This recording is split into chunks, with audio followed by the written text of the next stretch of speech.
tout le monde et bienvenue dans mon deuxième épisode de mon podcast Nature Peinture. Aujourd'hui, je suis accompagnée de ma mère et on va parler des responsabilités de mère, simplement. Donc maman, je t'invite à te présenter.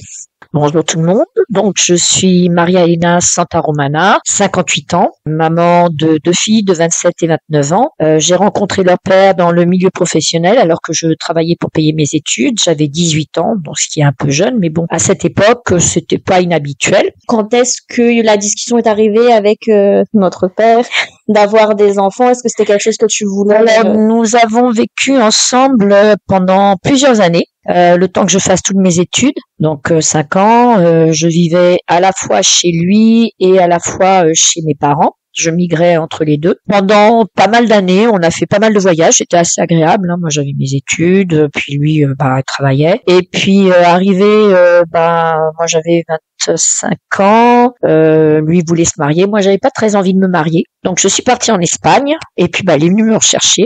Donc du coup, on s'est mariés. Ensuite, il voulait des enfants. Moi, j'en voulais pas forcément. Et puis, on en a eu. En fait, c'était une époque où il était normal que les femmes aient des enfants. Il faut bien replacer le contexte. Oui. Moi, je suis née en 1965. À cette époque, la pression sociale, c'est même pas la pression sociale, c'est l'éducation judéo-chrétienne que l'on a reçue, voulait que la femme soit à la maison et ait des enfants et que le mari travaille. Le père de mes filles a 5 ans de plus que moi, il est issu d'un milieu bourgeois.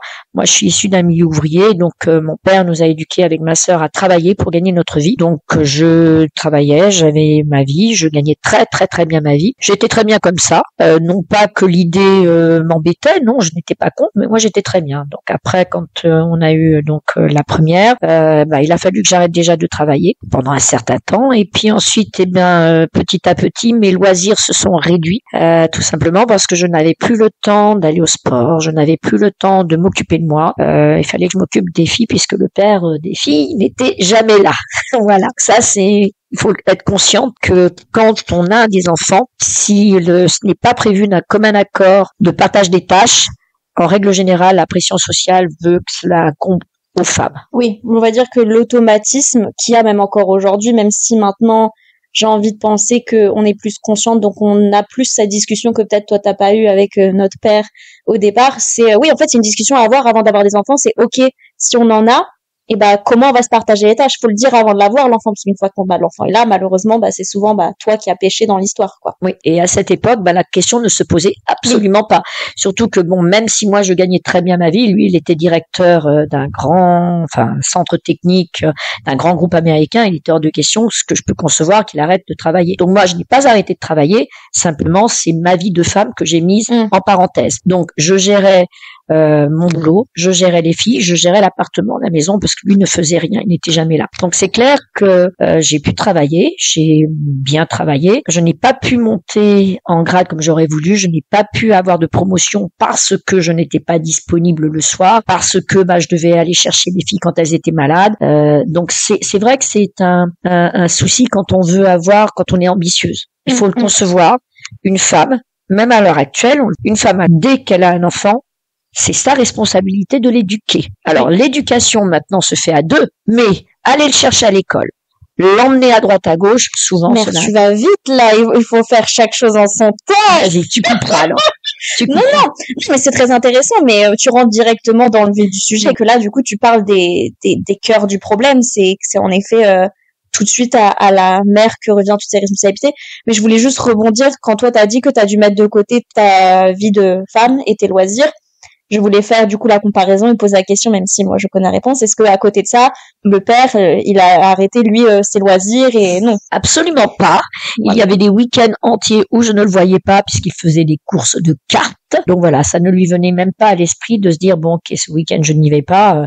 Non. Non. Le soir, il rentrait toujours très très tard. Donc, non, c'est dans son esprit, mais aussi bien dans l'esprit de sa mère, en tout cas. Mes parents, c'est un peu différent puisque papa nous avait élevés dans le but de travailler, mais il n'empêche que ma mère était une femme au foyer. Donc, dans leur logique, il était normal que je sois femme au foyer. C'était très bien que je travaille. Mon père m'a toujours dit, ne quitte jamais ton travail. Travaille, sois indépendante. Mais en même temps, il considérait comme normal que je sacrifie ma vie personnelle et ma vie de femme pour élever mes enfants. Oui, parce que malheureusement, ça reste un automatisme pour beaucoup. C'est dans, oui, 80% des cas, c'est la femme qui fait tout. Et c'est vu comme normal.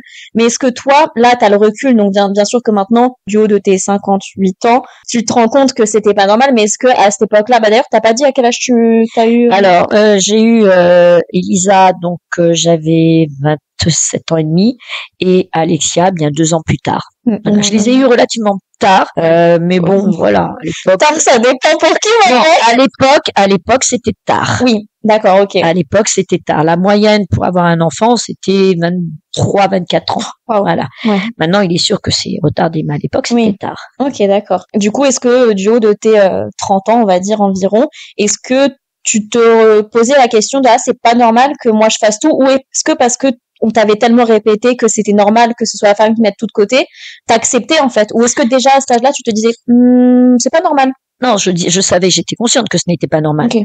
Et moi, je n'étais pas d'accord. Mais ceci dit, ma responsabilité, j'ai eu deux filles, le père n'était pas présent, c'était à moi de les élever. Oui. Il était hors de question que je les délaisse pour moi passer en avant. Non, j'ai été éduquée comme ça. Oui. Mais oui, j'étais consciente, j'étais féministe, hein, donc j'étais déjà consciente. Là. Oui, j'étais consciente que ce n'était pas normal.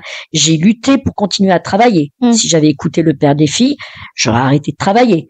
Mais non, j'ai continué à travailler et comme c'était mon choix, il ne se posait pas de question de savoir, voilà, c'était mon choix de continuer à travailler, donc à moi de me débrouiller. Ok. Ce que j'ai fait. Ah oui, donc en fait, ça faisait quand même partie de la discussion, t'en parlais quand même avec lui pour essayer de voir s'il y avait des solutions, c'est juste qu'au final, la solution, c'était soit t'arrêtes ton travail, soit t'arrêtes de te plaindre, quoi. Il n'y avait pas vraiment de discussion. Oui, okay, d'accord. Si je peux donner un petit exemple et puis tu pourras couper au montage.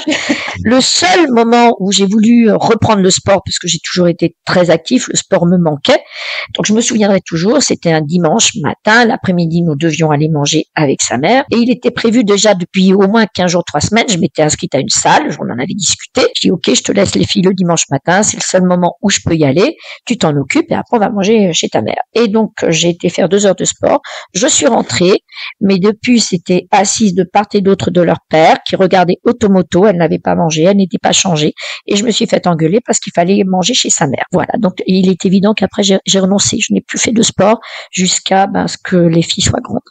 Ouais, donc en fait, de toute façon maintenant, ma sœur et moi, on s'en rend compte et on te l'a dit peut-être pas assez, mais on se rend compte de tous les sacrifices que t'as fait pour nous et que du coup tu t'es beaucoup mis de côté. Je sais plus, j'ai perdu mon point, mais c'était par rapport au père du coup que je sais plus, j'ai perdu mon point. Oh, c'était tellement profond en plus ce que j'allais dire. Ça reviendra peut-être, tu le replaceras. Oui, ça reviendra sûrement, oui. Du coup, à partir de là, tu t'es dit ça sert à rien. De toute façon. Non. Et puis après, il faut savoir qu'on rentre dans un moule, hein. Mais ça, c'est même à l'heure actuelle, hein. On fait. On ne réfléchit pas, il faut faire. C'est-à-dire que quand on a le sens des responsabilités, bien sûr, il y a des femmes qui n'en ont pas. C'est pas une critique, ce n'est pas un jugement. Chacune fait comme elle peut. Mais quand on a des enfants et qu'on a le sens de responsabilité, on ne réfléchit plus. On fait tâche par tâche, donc on séquence. Ça. Et puis une fois arrivé à la fin de la journée, si on a un petit moment, peut-être qu'on peut se poser. Mais on fait, voilà, on fait. Ça dure des années. Et puis après, quand les filles sont grandes ou les enfants sont grandes, c'est là où on se pose et c'est là où on mesure le temps, voilà, qu'on a passé. C'est pas vraiment, je rebondis sur toi, c'est pas vraiment un sacrifice, c'est un choix.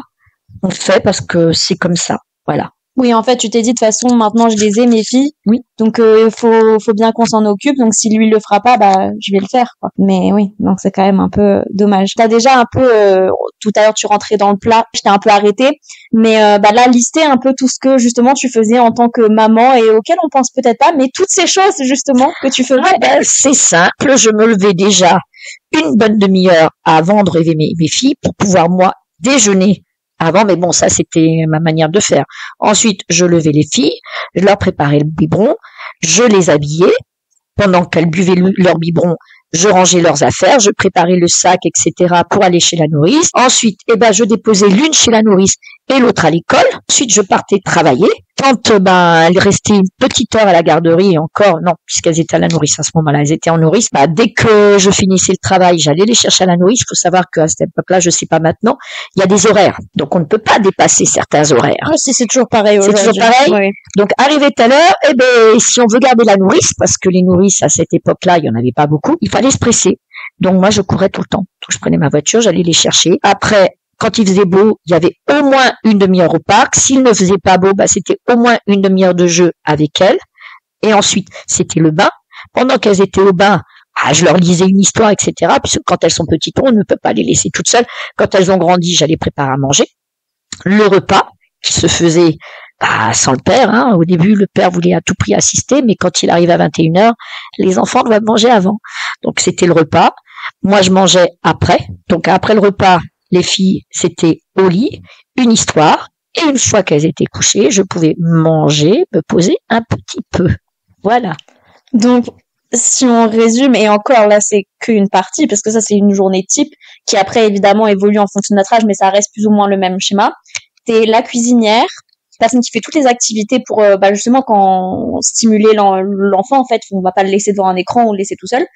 Donc, t'étais à la fois la nounou, à la fois la femme de ménage, à la fois la chauffeuse, parce que c'est toi qui nous emmenais à droite à gauche. C'est cela.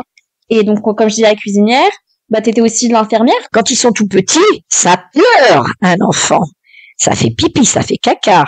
Ça a faim ou parfois ça a mal. Qui se levait, c'est moi. Leur père s'est très très rarement levé. Oui. Il s'est levé une ou deux fois, mais en fait, c'est toujours moi qui me levais. Voilà. Et même après, ils avaient l'habitude de m'appeler moi. Ce n'était jamais pas même encore aujourd'hui, Joe de mes 26 ans, pas plus loin qu'un an, quand j'ai été en pleurs, j'appelais ma mère. C'est quelque chose qui est resté. Alors après, je ne dis pas, mais à cette époque, c'était courant. Maintenant, je ne sais pas, mais à cette époque, c'était courant. Hein. C'était le lot de toutes les femmes. Donc moi, je n'ai pas allaité. Donc je préparais les biberons. Ah, j'ai oublié ça. Je préparais les biberons la veille pour que la nuit, j'ai pas à tirer le lait, etc. Et puis bien après, une fois qu'elles ont grandi, les activités ont changé un petit peu.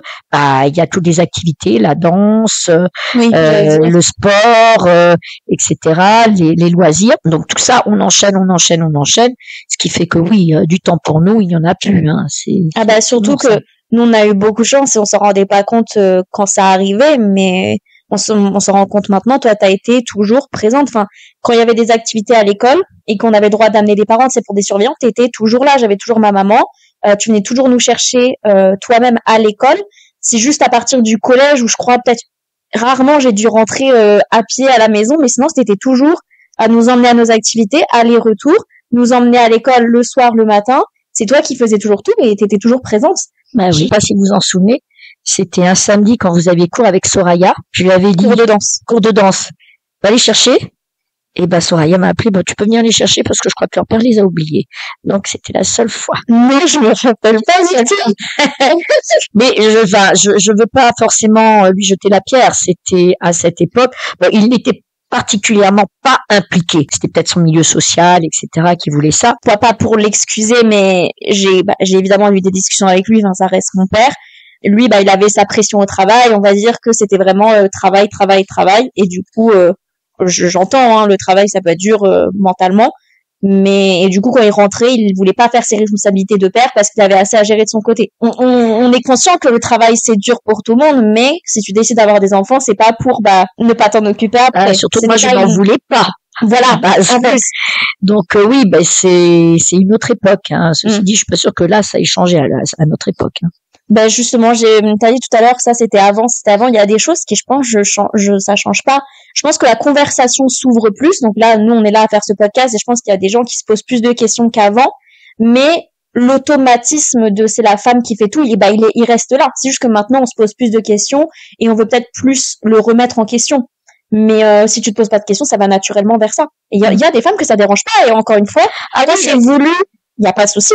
Mais il faut juste être consciente de ce que ça veut dire. Il faut être consciente de deux choses. Parce qu'une chose qui ne change pas, un enfant, c'est une responsabilité. On ne fait pas un enfant parce qu'il faut faire un enfant. Il faut l'éduquer, il faut l'élever. Moi, je suis contre, alors certes, un peu de télé, etc. Mais un enfant, faut lui apprendre à parler, faut lui apprendre à écrire, il faut l'éveiller. Et ça, c'est le rôle du parent de l'éveiller. C'est une responsabilité. Ensuite, il faut lui donner une éducation. Et ça, c'est le rôle du parent. Et souvent, malheureusement, ça incombe à l'un des parents. Alors, je conçois que maintenant, la situation, parfois, ce sont des pères qui élèvent leurs gamins. Il n'y a pas de souci. Mais un enfant, fatalement, ça crée une différence dans le couple. Ça ne rassemble jamais. Jamais. Moi, j'ai toujours grandi avec ce discours parce que c'est toujours le discours que tu m'as donné. Mais moi, j'entends des personnes dire, en fait, c'est soit ça te soude, soit ça te divise. Mais ce qui est sûr, c'est qu'en fait, ça dépend de comment est le couple de base. Il y en a qui disent que si le couple il est solide, ça va juste l'endurcir plus, et si le couple il est pas solide, ça va les diviser. Moi, c'est ça des discours que j'ai eus, même si je suis évidemment d'accord avec ce que tu dis, parce que bah moi j'ai eu ton exemple avec papa, donc forcément moi j'ai vu que ça a plus divisé qu'autre chose. Bah, en fait, tout dépend si les gens sont vraiment sincères ou pas aussi. Oui. Parce que parfois, tu sais, tu dis rien, tu fais, et puis après, tu te rends compte que, et puis il y a des situations plus difficiles que d'autres, hein. Quand t'as un enfant handicapé ou autre chose, il faut que les deux soient solidaires, sinon ce n'est pas viable. Ah oui, non, mais là, ça, c'est pas viable. Mais bon, c'est vrai dans tous les cas, il faudrait que les deux soient solidaires, en fait. voilà. Mais c'est vrai qu'un enfant, c'est une responsabilité, ce n'est pas un objet qu'on pose et qu'on laisse. Ah oui, mais c'est bien pour ça qu'on a eu cette discussion avec Mathilde et Maureen dans l'épisode précédent. C'était justement, on se pose la question de si on veut des enfants parce que justement on parle d'enfants, on parle d'êtres vivants et que beaucoup de gens, peut-être un peu plus maintenant, mais se rendent pas assez compte de ce que ça veut dire, de ce que ça engendre et que une fois qu'il est là, c'est un être vivant, il n'a pas demandé à être là, donc il faut, comme tu as dit, s'en occuper et s'en occuper bien et correctement, et ça demande de l'argent, ça demande du temps, beaucoup de temps et beaucoup d'énergie comme toi t'as fait avec nous. Et il y a aussi quelque chose que j'avais noté et que t'as pas dit, mais c'est aussi, enfin si tu l'as dit, mais c'est toi qui faisais notre éducation à proprement parler, parce qu'on était en Pologne. Oui, c'est toi qui nous faisais nos cours de français, donc t'étais aussi prof. C'est vrai que toute la période en Pologne a été assez compliquée parce que vous l'avez pas très bien vécu au début. Mais je voulais qu'on développe la partie Pologne parce que je sais que toi aussi ça t'a beaucoup affecté. Alors la partie Pologne, moi, ce n'était pas mon choix. Je ne voulais pas partir. Pour le contexte, on explique. Du coup, on a grandi à c'est Courbevoie. Si on a grandi à Courbevoie et mon père a dû être muté à Cracovie en Pologne. Moi, j'avais 3 ans, ma sœur 5. Et donc, du coup, on a dû bouger, et ma mère, Donc, oui, voilà. Donc, moi, je ne voulais pas. Donc, j'ai dû démissionner.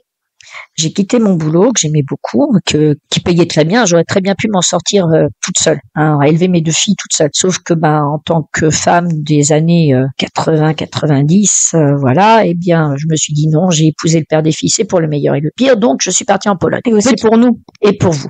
Et c'est vrai qu'en Pologne, j'ai travaillé. C'était mon choix. Je refusais de rester une femme d'expatriée à ne rien faire. Donc, je travaillais à mi-temps. À l'entreprise la même entreprise que le père des filles, mais on n'était pas, il ne me dirigeait pas. J'étais sous une autre direction, mais je travaillais. Donc, je travaillais à mi-temps. J'apprenais le polonais, je dirigeais un certain nombre de personnes. Après, j'allais chercher les filles à l'école américaine. Et après, pendant, je ne sais pas, peut-être 2 heures, je leur faisais le CNED pour qu'elles continuent à avoir la même éducation quand on reviendra en France. Donc les filles ont eu quand même beaucoup de choses à intégrer. Elles étaient à l'école américaine, elles ont dû apprendre l'américain. Alexia se débrouillait plutôt pas mal en polonais. Enfin bon, voilà. Ah bon. Elles ont dû gérer un pays qu'elles ne connaissaient pas, ne plus voir leurs grands-parents, ne plus voir leurs cousins. Ça a été très difficile. Oui, c'est vrai qu'en plus, Mémé et Pépé, on les voyait très souvent. Ça a été très difficile pour les filles, donc pour moi aussi, par le biais.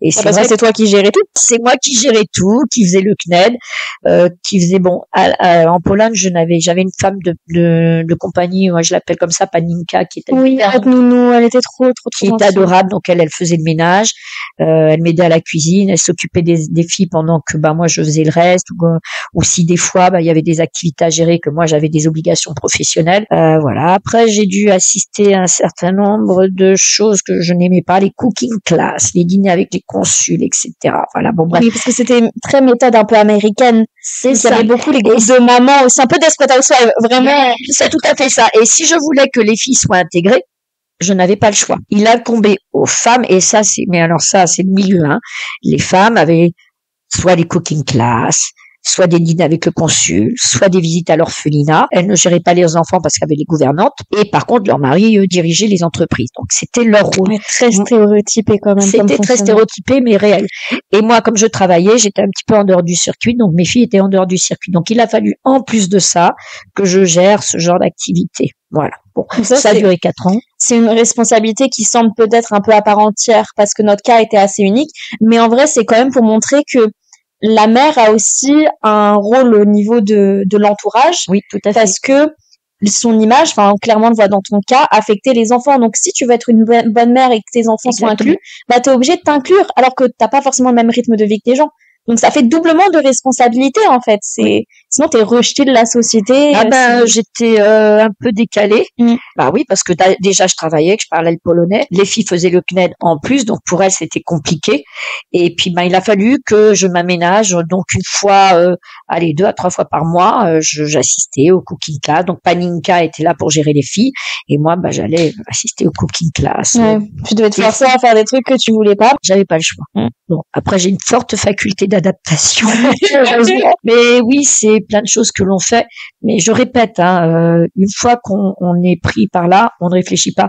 La question qu'on me pose toujours, c'est mais tu réfléchissais pas? Bah non, il y a un moment donné, on ne réfléchit plus. On fait pour le bien des enfants. Nous, on passe après. Par contre, après, c'est vrai que quand elles sont devenues ados et indépendantes, j'ai commencé à pouvoir penser un peu plus à moi. Puis bon, après, il y a eu toute la période un peu difficile, puis le divorce. Donc là, c'est un peu différent. Oui, après, en grandissant, moi, je me rappelle, moi, j'ai fait ma crise d'adolescence quand t'as fait ta crise de la quarantaine. Alors, les deux qui marchent ensemble, c'était compliqué. Mais heureusement, maintenant, c'est passé. On s'est rendu compte de tout ce que t'as fait. C'est pour ça que je trouve que les discussions comme ça, c'est intéressant.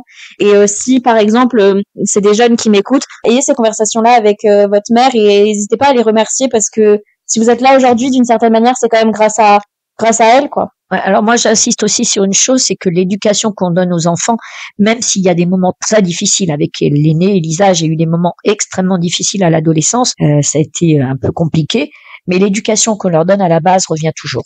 Oui, ça reste. Donc les années les plus importantes, c'est de bébé jusqu'à 7-8 ans, c'est là où on leur donne la base. Et c'est là où après, même s'il y a des moments difficiles, il y en a toujours. L'adolescence est un moment compliqué. Et ça, en tant que maman, quand on est habitué à tout gérer, c'est un travail sur soi. Oui, il faut prendre du recul. Exactement, d'accepter de lui donner un peu d'autonomie et puis de quand même contrôler, parce que l'adolescence, c'est un adolescent, c'est pas encore un adulte. Mais après, avec le recul, il y a toujours un retour. Il y a toujours un retour positif. Oui, en fait, voilà, mais il faut toujours voir la lumière au bout du tunnel et se dire que de toute façon, c'est un moment qu'il faut passer et qu'au final, tout ce que tu as fait pendant des années, tout ce travail de mère que tu as fait pendant des années, elle s'en rendra compte. Ouais, après, ce qui est difficile pour une maman, au moment de l'adolescence, c'est qu'on prend tout plein fouet. Jusque-là, on a toujours géré. On a eu un enfant qui était soit pénible, il fait ses caprices, etc. Et là, on a un petit être qui veut s'affirmer. Et c'est parfois débile, c'est parfois en contradiction totale, mais il faut pas forcément le prendre pour soi, c'est ses réactions. Et ça, quand on est maman, c'est très, très, très dur. Surtout quand on est toute seule. Quand on est à deux, c'est plus facile. Mais toute seule, on se prend tout plein fouet. Et il y a des moments où tu as envie de lâcher prise. Mais bon. Après, je sais pas si c'est spécifique aux filles avec leur mère. Oui. Parce que c'est des petits garçons avec leur mère, je crois que c'est pas pareil. C'est pas pareil. C'est pas pareil. Toi, t'as forcément eu 2 filles, donc nous, on a l'exemple que des filles. Mais moi, je voulais dire une phrase que je crois qu'on a déjà dit, c'est que de toute façon, toi, tu pouvais pas gagner parce que t'étais toujours là. Papa, il pouvait toujours être gagnant parce que l'absent, il a toujours raison. Il est content, il peut pas être accusé. Et c'est vrai que quand on était très jeune, je me rappelle, c'était quand on voulait demander quelque chose, on allait demander à papa, est-ce qu'on peut aller au McDo ce soir? Parce que papa, il a dit dire oui tout le temps.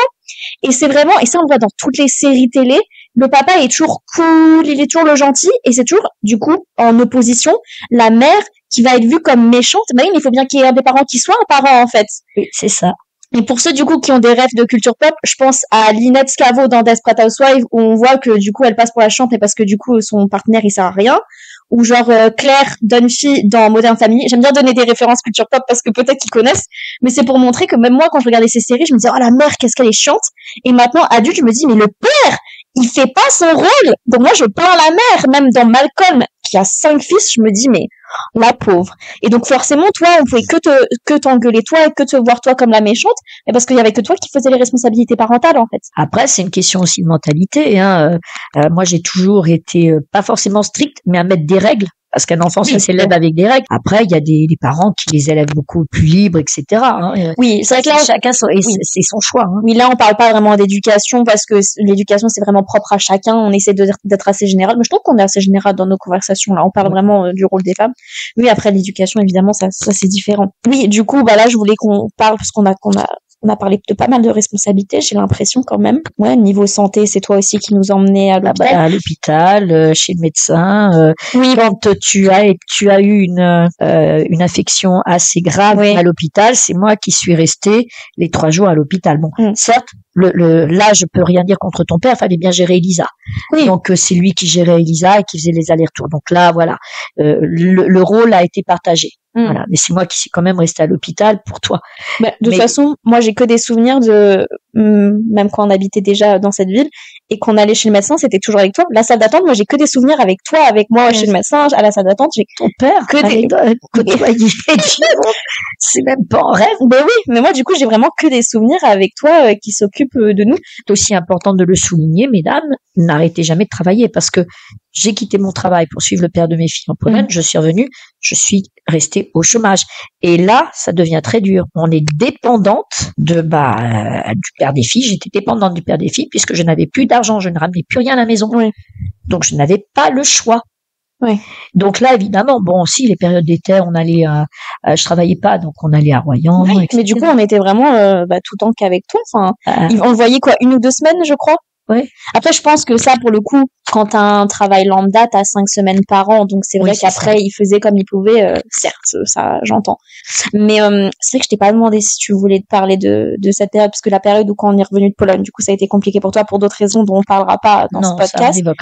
Mais ça plus du coup le fait que t'étais au chômage et le fait que t'avais plein de responsabilités, ça t'a mené à être quand même dans une grande remise en question et une grosse phase de ta vie où t'étais pas. Tout à fait. Là, au retour, ça a été compliqué. Donc oui, je me suis remise en question. Après, il y a X événements, je me suis reconstruite. Au final, si on veut conclure, moi, je suis très heureuse d'avoir mes 2 filles. Je m'entends très bien avec elles. Maintenant, en tant qu'adulte, c'est vraiment très très bien. C'est là en fait où c'est le meilleur.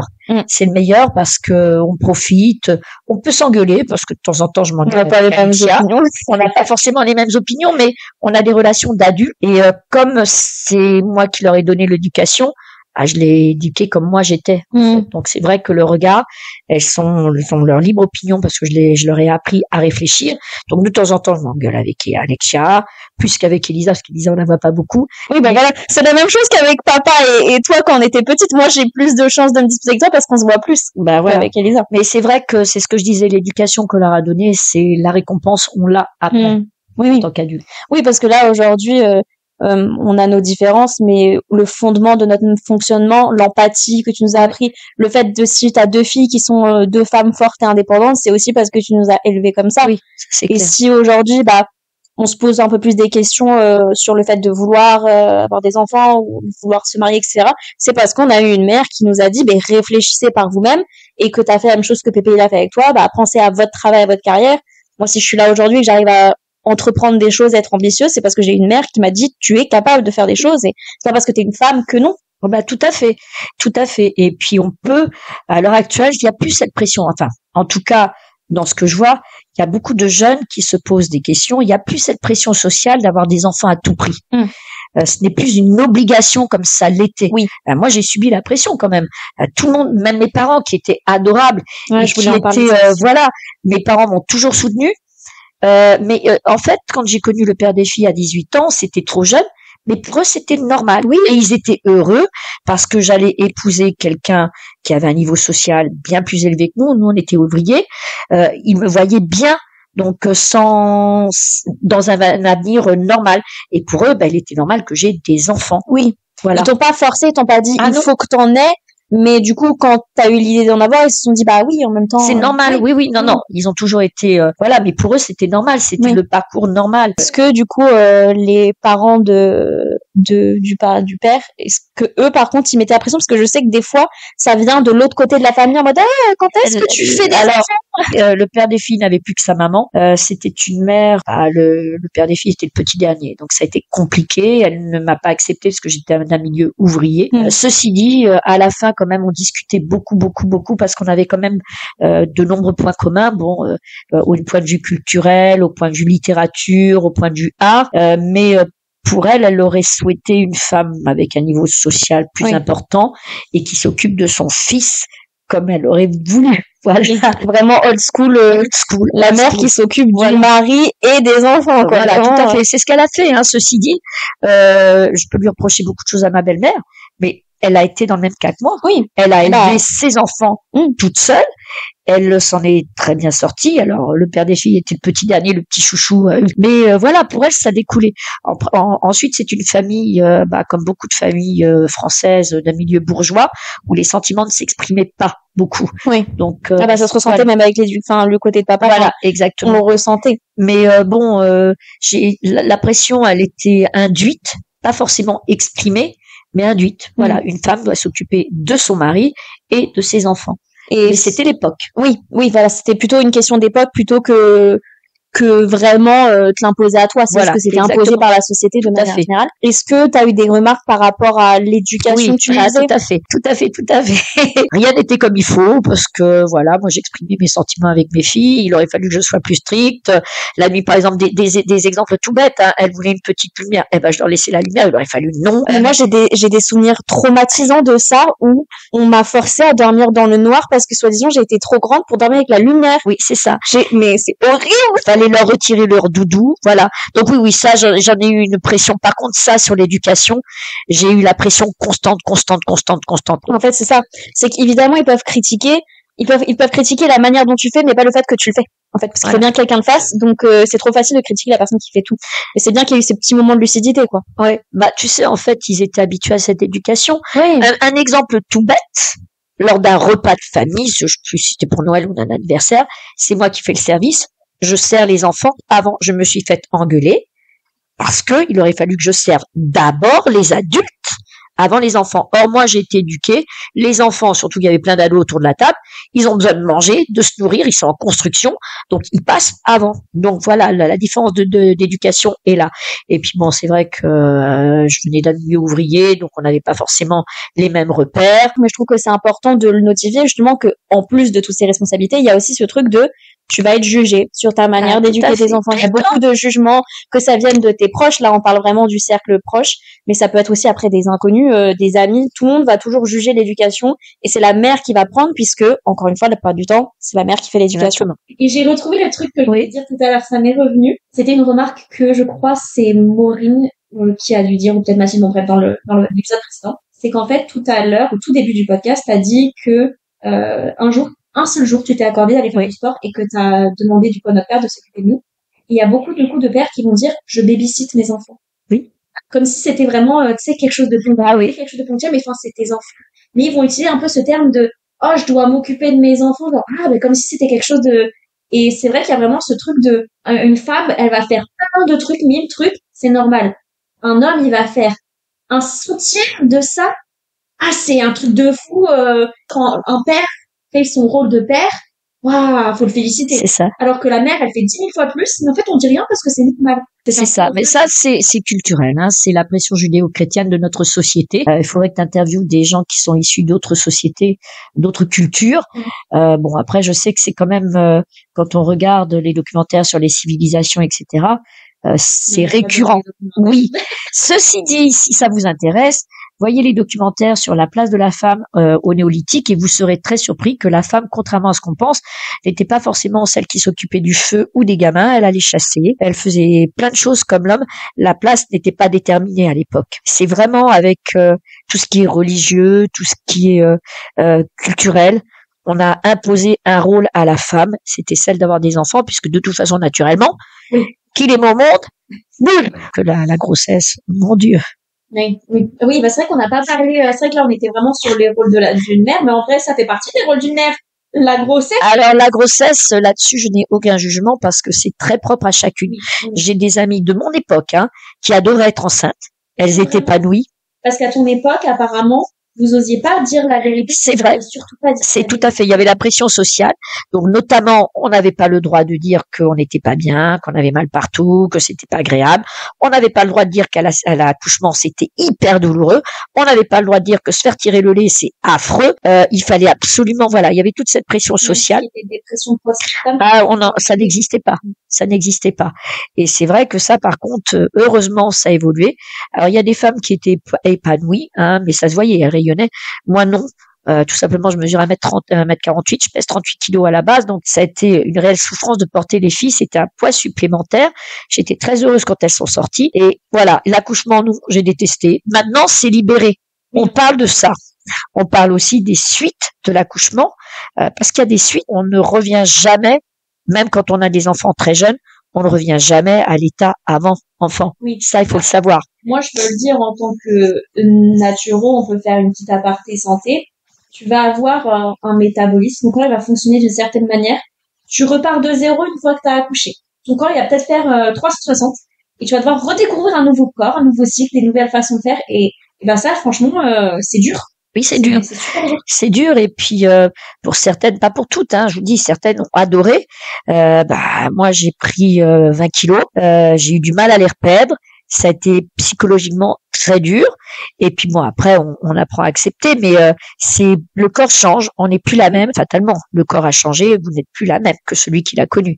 Et ça, c'est une réalité. Ça, Il faut en parler parce que il y a des groupes de parole pour ça. Un thème qui je trouvais ça intéressant, c'est que on parlait du fait que le corps à l'intérieur il changeait, mais l'extérieur aussi change, Oui. et qu'en effet c'est une discussion qu'il faut avoir avec son partenaire. Oui, pour tout à lui fait. rappeler que c'est quelque chose qui peut arriver. Mais pour moi c'est quelque chose qui doit se faire même depuis la racine. Genre une maman qui élève son fils, sache qu'une femme déjà faut la respecter et que le corps d'une femme va changer. C'est quelque chose qui doit être fait dès la racine. Oui. Donc, ça arrive. Après, il faut libérer aussi la parole des femmes, qu'elles ne se sentent pas toujours obligées de cacher certaines choses.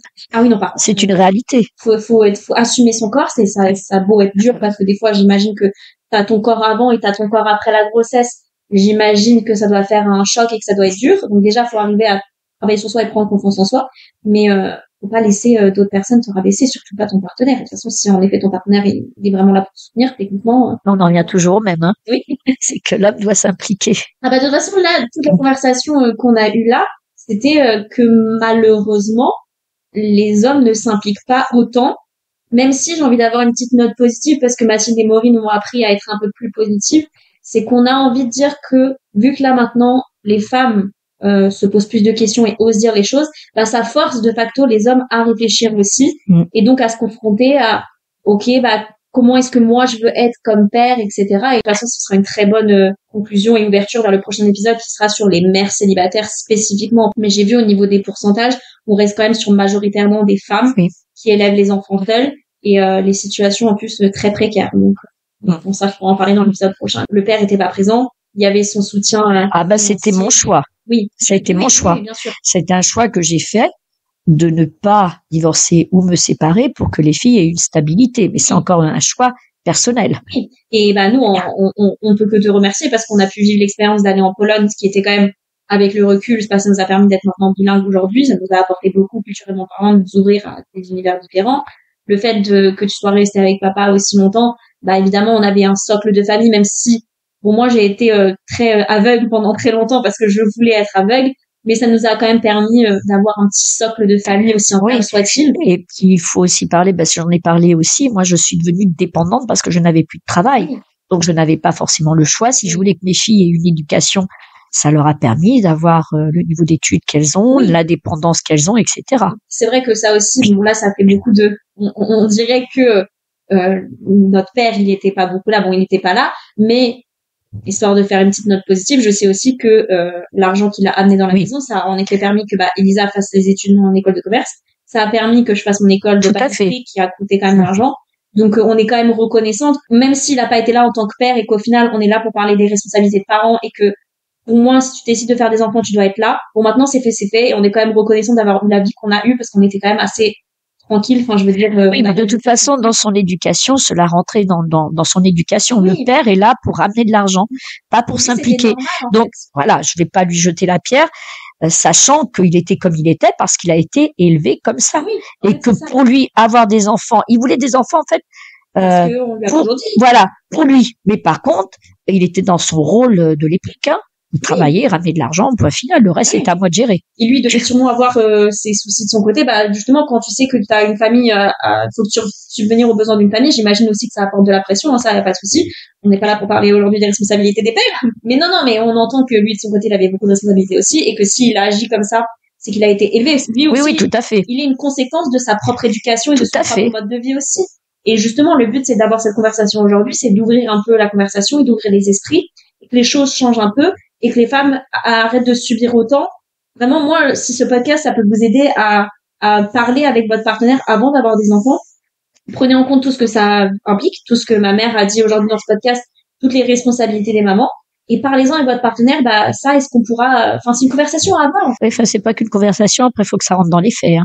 Oui. Aussi, apprendre les femmes à accepter de déléguer, même si c'est pas super bien fait. Certaines, ok, oui, c'est vrai que. Il y en a certaines. Il y en a certaines qui veulent tout contrôler. Mais aussi parce que elles ont pas le choix. Donc, en fait, t'as tellement l'habitude de devoir tout gérer que le jour où on te dit, hey, chill, t'arrives pas. Parce que t'es tout le temps en train de... Oui. Il y a aussi ce truc-là aussi. Mais bon, pour reconnaître aussi autre chose, c'est que il y a des femmes qui sont dans le contrôle tout le temps et leur bébé, c'est leur bébé, c'est leur propriété. Ça existe aussi. Donc du coup, le père se sent exclu. Le père étant exclu, bah, petit à petit se retire de responsabilité vu que la mère refuse qu'il entre dans l'espace cocon mère-enfant. Oui, non, mais c'est vrai qu'il y a aussi ça. Donc il y a cela. Mais ça doit être quoi, à peine 5%? Oui, mais non, mais c'est bien d'essayer de faire comprendre qu'il y a plein de personnalités différentes et plein de manières différentes. La conclusion, c'est vraiment que majoritairement, de toute façon, c'est la femme qui s'occupe de tout, que ce soit voulu ou non. Donc le but, c'est vraiment d'essayer de se décharger de certaines responsabilités et d'arrêter de se mettre la pression, d'arrêter d'essayer de tout contrôler, parce que pour sa santé mentale personnelle, de toute façon, c'est pas génial. Mais pour regarder, ma mère, elle a fait tout ça quand elle était jeune et aujourd'hui, ça va. Oui, je suis informe, c'est bon. Avec le recul, c'est vrai que bon, je regrette rien. Il y a des choses que j'aurais sans doute changé si j'avais pu. Mais voilà, ça s'est fait comme ça. Donc maintenant, comme je l'ai dit, je suis très très bien dans ma vie. Je suis très bien dans mon boulot. Je suis très bien avec mes filles. Et puis voilà, on devient autonome. J'ai appris à être autonome. J'ai mon appartement, j'ai mon métier, je gère ma vie. Voilà. Voilà. Donc au final, tu es la femme forte que tu nous as éduquée à devenir, c'est ce que tu vois ce que je veux dire? Oui, je suis, oui. T'as ton propre logement, t'as ton propre oui. T'es pas dépendante d'un homme. Ah non, ça c'est clair. Donc pour moi, ça c'est une fierté en soi en femme, c'est pas d'être dépendante de qui que ce soit. Tu gères ta propre vie, après il y a si à côté comme tout le monde a des soucis, ça c'est normal. Mais bah t'es quand même une femme indépendante, ça fait 2 filles de femmes indépendantes. Oui, tout à fait, je suis très très très fière de mes filles, les deux. On est très fiers d'avoir une femme aussi, hein, de toute façon sinon on serait pas là. C'était mignon comme C'était mignon comme conclusion. J'espère que ce podcast vous a plu. Si c'est le cas, je vous invite à vous abonner. Selon l'endroit où vous écoutez ce podcast, vous pouvez soit mettre des commentaires, soit envoyer des réponses par mail si vous voulez échanger, parce que le but de ce podcast, c'est aussi que ce soit un échange où on peut communiquer. Donc n'hésitez pas, toujours dans le respect de la bienveillance. Et puis, merci maman d'avoir été là, ça m'a fait plaisir. Merci mon bibou de m'avoir permis de m'exprimer et de dire certaines choses. Voilà. C'est le but de ce podcast et peut-être que tu reviendras pour notre épisode sur un autre. Bien, sans doute, peut-être. Donc merci d'avoir écouté jusqu'au bout et moi je vous dis à la semaine prochaine pour un nouvel épisode. Au revoir. Au revoir.